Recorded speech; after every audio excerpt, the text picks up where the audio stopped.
check. Ito ngayon meron tayong post button switch na post lock button switch na kung itutulak natin ay maglalak at ito yung magkukontak. Yung sa gitna nito ang siyang common at ito yung kanyang kukontakin dito sa kabilang channel at kabilang channel or line 1 and line 2. Yan po yung function ng switch natin. Dalawa po ito pero isa lang yung gagawa natin ng video at sample. Alright? So ipapakita natin sa inyo na ang sabi cut off lang, walang resistance. Ngayon, nakagawa na ako ng isang video na merong resistance na paiba-iba pa nga yung resistance, mataas bumababa pero hindi nagsisiro contact. Kaya ngayon dito sa video naman natin, iba naman ang problem dito. Ito ay no contact or open.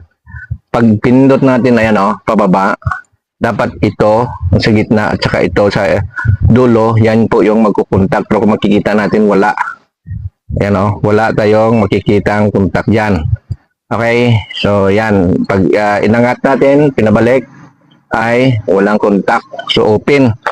So ang switch hindi lang nagkakaroon ng resistance, hindi lang zero resistance, ito din ay nagiging open or totally no contact. Okay? So pause muna natin at bubuksan natin to, ipapakita ko sa inyong laman. Tuloy natin para sa kaalaman po ng lahat, magtanggal dito ng switch ay ganito lang. Iurong lang natin ito. Ayan yung spring at bunutin lang ito. So baliktad natin. Ayan. Okay.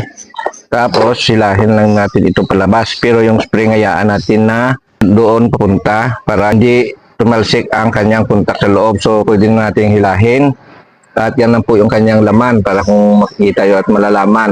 So kahit hindi ko hinahawakan, yung spring, siya po yung pumipigil na hindi tatalong kasi ayan kung makikita nyo, may spring din sa loob.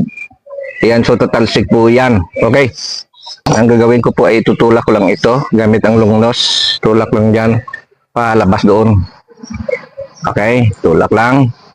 Tapos natin may tulak. Kung makikita nyo dyan,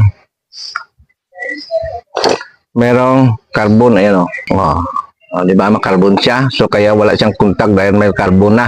Lilinisin lang natin yung carbon na yan. Kung inyong mapansin mga idol, ito malinis na siya, kumikinang na. So ang gagawin natin ay ibalik natin siya dito.